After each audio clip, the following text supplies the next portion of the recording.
Patricia Osei came to Rosewood Diner on a Thursday morning with a manila folder and an appointment she had made herself. She was 58 years old. She had been a hospital administrator for 27 years. She sat at table 7. She ordered tea. She drank it. Then she placed the folder on the table and said, "I have been carrying this for 7 years. I have between 4 and 8 months left. I read about you in a Columbia newsletter.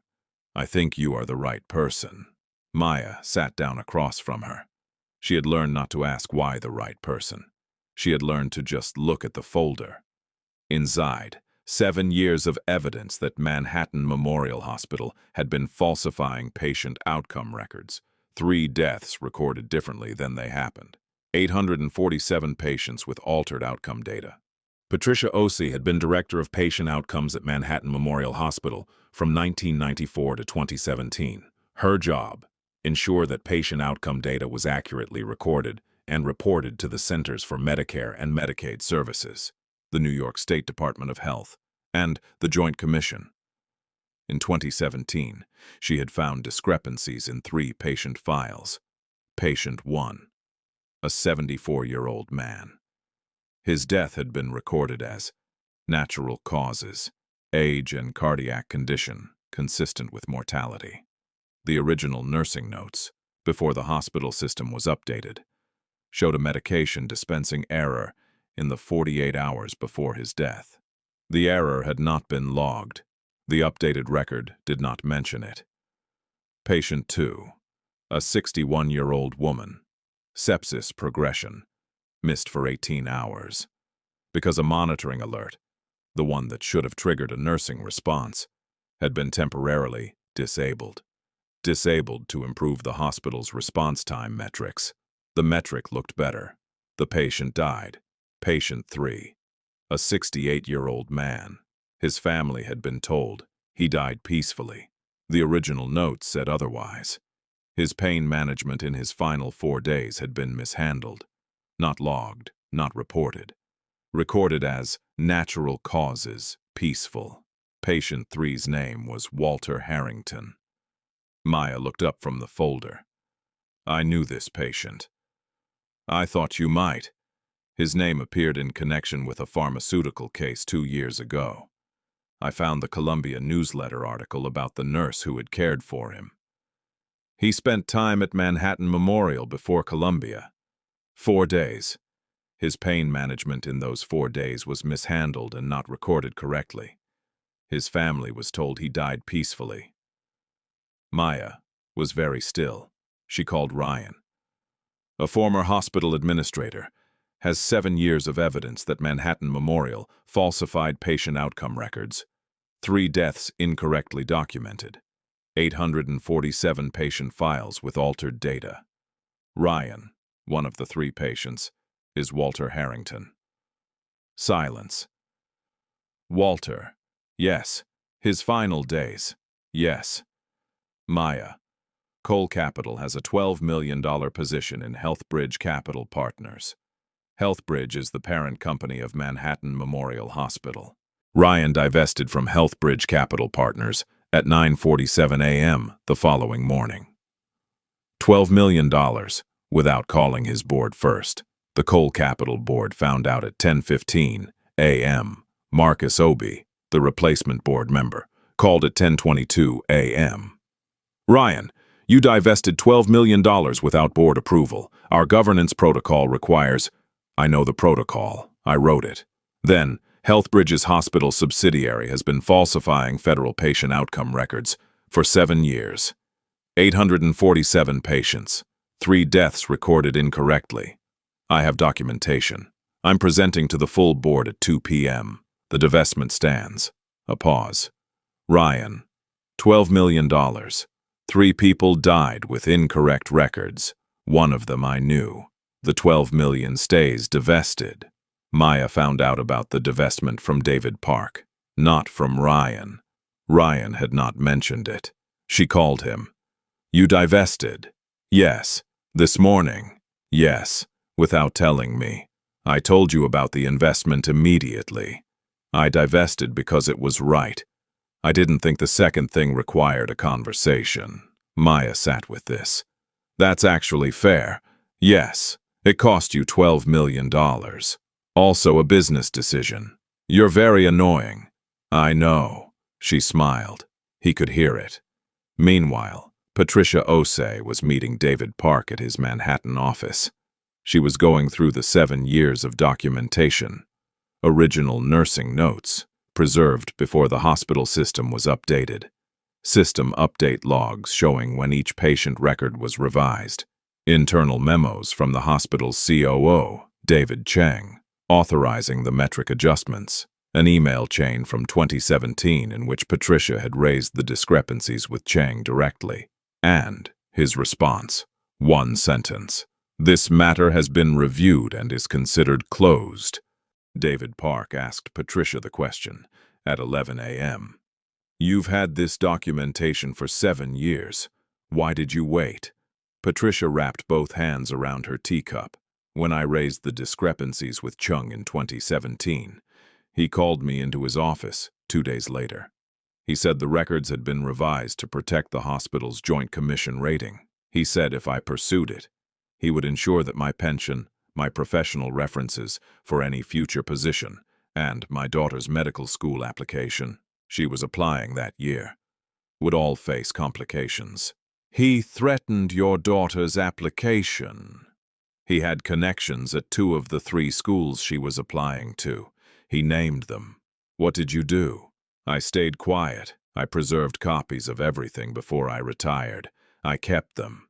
And your daughter, she got in. She is a physician now, in Seattle. You protected her.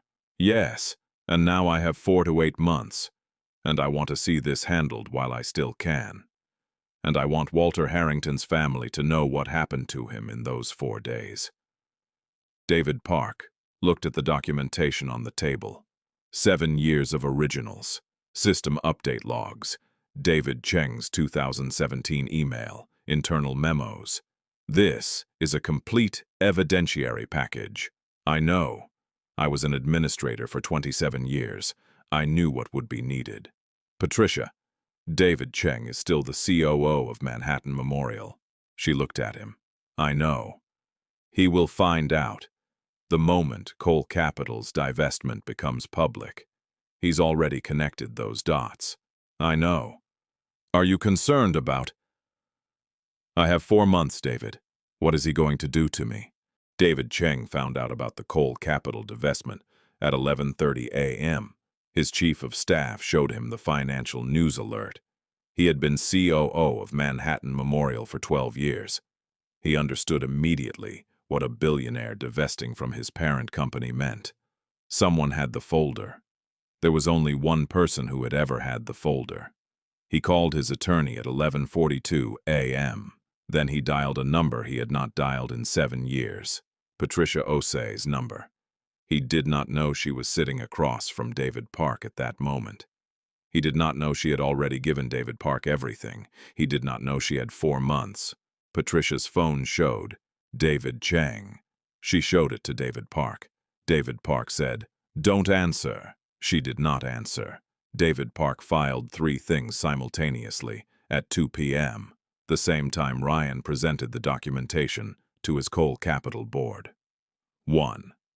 A complaint to the Department of Health and Human Services Office of Inspector General, alleging federal healthcare record falsification under 18 U.S.C. Section 1035 over a 7-year period, affecting federally funded patient care under Medicare and Medicaid, 847 patient files. 2. A complaint to the New York State Department of Health, citing the same 7 years of falsified outcome data and the specific incident of the disabled monitoring alert, a direct patient safety violation. 3. A referral to the Manhattan District Attorney's Office, attaching David Cheng's 2017 email as evidence of knowing concealment, and requesting referral to the FBI Healthcare Fraud Unit, Southern District of New York. David Cheng's attorney called David Park at 3:22 p.m. My client would like to. Your client falsified federal healthcare records for 7 years. He threatened a hospital administrator to keep her quiet. He used the Joint Commission rating system to manipulate federal Medicare and Medicaid reimbursements. There is nothing to discuss. Silence. My client. Tell your client the FBI Healthcare Fraud Unit, Southern District of New York, received the referral at 2:14 p.m. David Cheng was placed on administrative leave at Manhattan Memorial Hospital on a Friday, pending investigation. The hospital's board of directors had received the HHS complaint at 3 p.m. They had voted, by 5 p.m., unanimous. Healthbridge Capital Partners, Manhattan Memorial's parent company, cooperated fully with the investigation. They had not known. Their general counsel called David Park on Monday. We are opening our complete records. We want to be clear. This was a hospital-level decision. It was not directed from the parent company. The investigation will determine that. Whatever the investigation needs. The FBI Healthcare Fraud Unit, Southern District of New York, executed a warrant at David Cheng's Manhattan Memorial office on a Tuesday. Federal agents, his office, his files, his email archive, 7 years of knowing concealment, his own emails documenting every decision. He had been meticulous. Meticulous people leave the most complete records. David Cheng was charged in the Southern District of New York Federal Court. Federal charges: obstruction of federal healthcare reporting under 18 U.S.C. Section 1035, wire fraud through false Medicare and Medicaid billing submissions, conspiracy to defraud the United States. 11 years. Daniel Harrington, Walter Harrington's son, 3 years out of federal prison, living in New Jersey, was formally notified of the finding regarding his father. His father's final 4 days at Manhattan Memorial Hospital had not been peaceful. The outcome record had been falsified. He was being told now. Daniel Harrington sat in a park in New Jersey and read the notification letter. He did not call anyone. He sat with it. Later, he wrote a letter to Maya Chen. It said, "Thank you, again." Patricia Osei saw all of it. David Cheng, placed on administrative leave. She saw it. FBI warrant executed. She saw it. Federal charges filed in the Southern District of New York. She saw it. The 3 families notified. She saw it. David Cheng sentenced to 11 years. She saw it. She did not see the full appeals process. She did not need to. She had seen it handled. That was what she had come for. Maya was with Patricia at Columbia Medical Palliative Care in her final 2 weeks. Not as her nurse, as the person she had brought the folder to. There is a difference. On one of her last clear days, Patricia said, "I want to tell you something about how I found you." Okay. I told you I read a Columbia newsletter. That is true. But I also spent 4 months researching.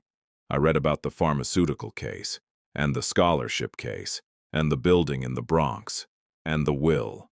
I read about all of it. 4 months.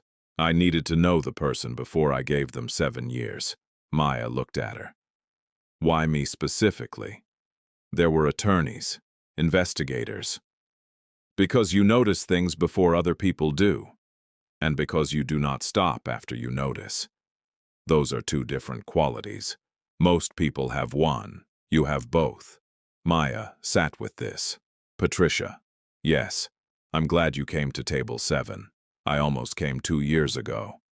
Then my daughter had her first child. I wanted to be there for that. Was it worth the wait? Patricia looked at her. I have 2 grandchildren. I saw Walter Harrington's family notified. I saw David Cheng charged in the Southern District of New York. I saw the 3 families told the truth. A pause. Yes, it was worth the wait. Patricia Osei died 4 months and 11 days after she walked into Rosewood Diner. She had seen everything she came to see. Ryan attended the memorial. He had never met her in person. He had read David Park's summary of everything she had preserved. He sat in the 3rd row. He did not say anything at the service. Afterward, walking out, Maya said, "She researched me for 4 months before she came to the diner. I know. She read about the building. and the scholarship, and Walter Harrington. I know. She chose the right time. She had the right evidence. She found the right person. And she still waited for the right moment. Ryan looked at her. The right moment was when she had nothing left to lose. No, Maya looked back Some at the things memorial end. building. The right moment was when she The had ending enough does not left to see erase it. what was brought.